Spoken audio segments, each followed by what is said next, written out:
Bab 23 Paket misterius. Apa bu, Zahwa minta uang jutaan? Tanyaku kaget.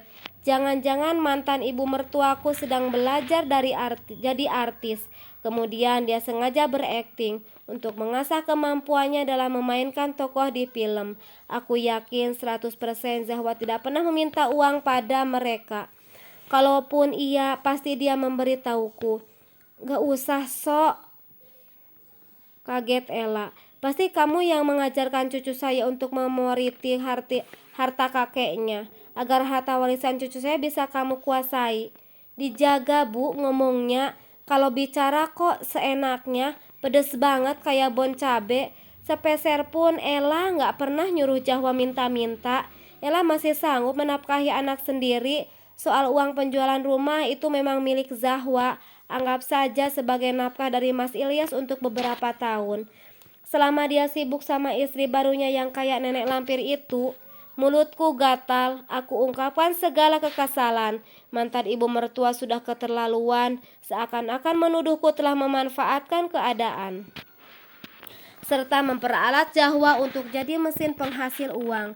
Dia pikir aku ibu yang gila harta. Seenaknya saja beropini pakai dengkul.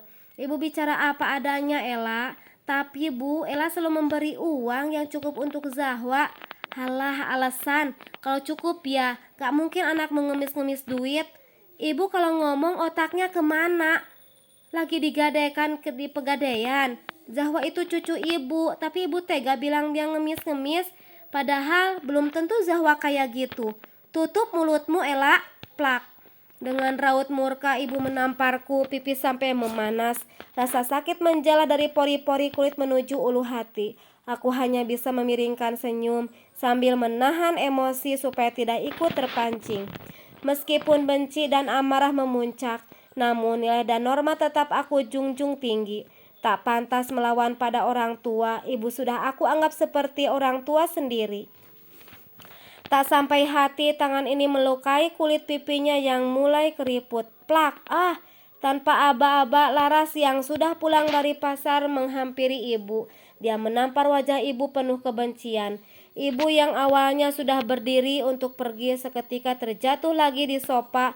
Tubuhnya terhuyung menerima tamparan Laras yang cukup keras. Gak pantas ibu mukul kakak saya. Apa mau saya laporkan polisi atau tuduhan kekerasan? Beraninya kamu nampar saya. Dasar tidak tahu diri. Selama ini suami saya selalu membantu keluarga ini, tapi kalian sama sekali tidak menghormati saya. Maaf ya, Ibu Nia Markonah, yang paling terhormat seantero Sabang sampai Merauke. Dengar nih, yang baik itu suami Anda. Coba lihat Anda, datang ke rumah orang gak ada sopan santunnya. Belum pernah makan bangku sekolah ya? Laras berkacak pinggang, menatap nyalang ke arah ibu, sampai membuat perempuan itu bungkam. Raut memerah jelas kentara, dengan amarah yang tak bisa diluapkan. Ibu pulang, awas kalian. Awas-awas, emang lagi pembangunan jalan. Laras menjulurkan lidah, tangannya dikibas-kibaskan, kode mengusir mantan ibu mertuaku. Ras, makasih. Aku jatuh di pelukan Laras. Sejujurnya hatiku pedih, bukan karena tamparannya, namun takut apa yang ibu bicarakan benar adanya. Ih, ngapain peluk-peluk? Kita kan lagi musuhan, Mbak. Maafin Mbak Ras, Mbak kemarin udah bicara hal buruk sama kamu, tapi kamu malah tetap belain Mbak. Mau mulut Mbak jelek, hidungnya pesek, atau Mbak gendut sekalipun, Mbak tetap kakakku. Ya, meskipun nyebelinnya bikin sakit jantung, tapi tetap harus aku lindungi sebisaku. Perasaanku campur aduk mendengar Laras, hati yang awalnya cemas dan terluka, damai lagi. Itulah kelebihannya, dia tidak pernah dendam kepada orang lain. Apalagi saudara sendiri. Dalam ucapan memang kadang tak terkontrol, namun aslinya hati Laras sebening mata air pegunungan yang jernih seperti air aqua. Ras, maaf 1000 kali pokoknya. Mbak yang salah, benar kata kamu. Mbak harus lebih jeli mengawasi Zahwa. Kayaknya ada yang gak beres. Maksudnya gimana Mbak? Terus kenapa nenek lampir tadi nampar Mbak? Jangan bilang Mbak godain suaminya. Hahaha. Dih, enggak lah Ras. Ibu kesini cuman bilang kalau Zahwa suka minta uang dalam jumlah jutaan sama kakeknya. Terus ibu bilang anakku ngemis-ngemis dan aku mau nguasain harta warisan mereka. Padahal demi Allah gak pernah Mbak nyuruh Zahwa minta duit sama keluarga Mas Ilyas. Oh gitu, pasti ada sesuatu yang sedang Zahwa tutupin. Iya Ras, tapi apa ya? Ya itu PR Mbak. Harus cari tahu. Udahlah kita musuhan lagi ya. Aku mau ke dapur aja. Tapi Ras, dengan gaya angkuh yang dibuat-buat, Laras pergi ke dapur. Sengaja aku ikuti kemanapun dia melangkah. Sampai kamar mandi aku tetap mengekor di belakangnya. Sambil tak henti meminta maaf. Aku butuh Laras. Hanya dia yang bisa membantuku memecahkan masalah Zahwa. Mbak ngikutin terus kayak anak bebek ngintilin emaknya. Perasaan aku bukan induk bebek. Ras, ayolah bantu Mbak. Mbak mentok nih, harus gimana? Aduh, jawab Laras menepuk jidat. Lalu dia duduk di meja makan dan mengambil segelas air putih. Ras, ayolah beri Mbak solusi. Kamu kan punya otak cerdas kayak kancil. Bisa mendobrak masalah pelik yang terjadi. Cocok jadi detektif. Udah cantik, baik, otaknya encer. Pasti bisa dong bantu Mbak. Lah, kalau ada maunya muji-muji. Kemarin bilang perawan tua. Hehehe, itu bukan Mbak yang bilang. Lah terus, jin jahat. Hihihi, aku cengengesan sambil mengangkat bahu. Oh iya, mirip sih. Ih, Laras cepetan. Oke, Laras punya ide cemerlang. Laras mulai memberitahuku langkah-langkah membongkar rahasia yang dimiliki Zahwa. Tanpa harus bertanya langsung, sudah dapat dipastikan jika ditanya, Zahwa akan banyak berkelit. Rencana awal aku dan Laras akan menggeledah ponsel Zahwa. Kami berharap ada informasi penting di sana. Siasat selanjutnya yakni mengikuti Zahwa. Aku akan mengumpulkan bukti terlebih dahulu. Anakku berlaku jujur atau bohong. Ketika Zahwa pulang, aku tetap bertingkah seakan semuanya baik-baik saja. Kemudian saat Zahwa lengah, aku ambil ponselnya, lalu menyimpannya di tempat paling aman. Tentunya sudah berkomplot dengan Laras, supaya semuanya berjalan sesuai rencana. Mah, lihat HP Awang gak?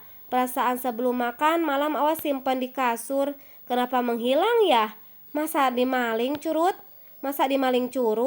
Mama gak tahu nak. Besok aja nyarinya. Toh besok kan Sabtu, tanggal merah libur. Iya mah. Kalau gak dia ambil curut, paling dipinjam Tante Kunti buat teleponan sama mantan suaminya. Hahaha, bisa aja, jawabku dengan senyum seakan-akan bahagia. Pukul 1 aku ke kamar Laras mengambil ponsel Zahwa. Kemudian kami mengeceknya, tak ada yang aneh. Ponselnya berisi grup kelompok belajar atau chat dari teman-teman sekolahnya. Aman Ras, padahal Mbak udah khawatir setengah mampus. Belum aman Mbak. Laras nampak masih tak percaya. Dia telusuri aplikasi catatan, berharap Laras menulis sesuatu di sana. Nihil, tidak ada apa-apa. Tak menyerah, Laras mengecek galeri, namun hanya ada foto-foto biasa. Sudahlah Ras, kayaknya nggak ada apa-apa. Bentar Mbak.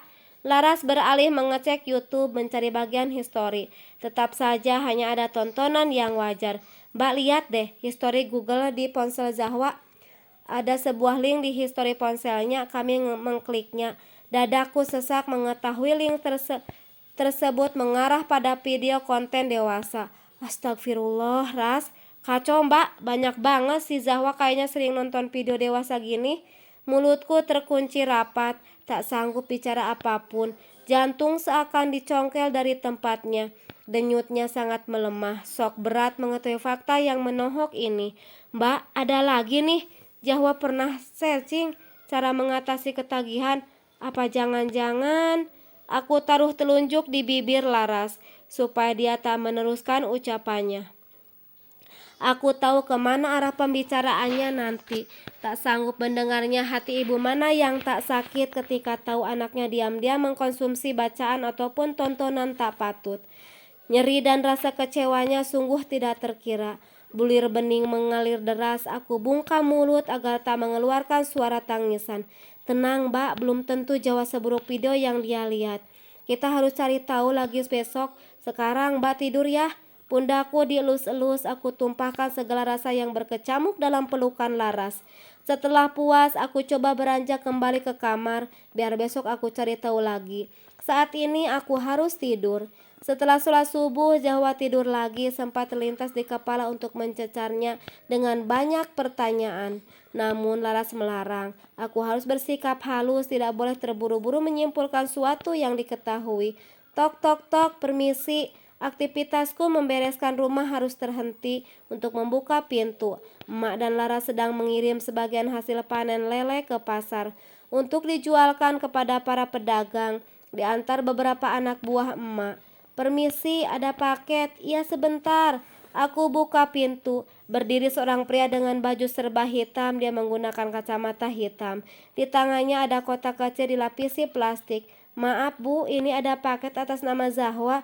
Oh iya, itu anak saya. Berapa mas? Sudah dibayar lewat aplikasi bu. Terima kasih, saya permisi. Pria aneh itu langsung naik ke motor ninja. Ada yang mencurigakan.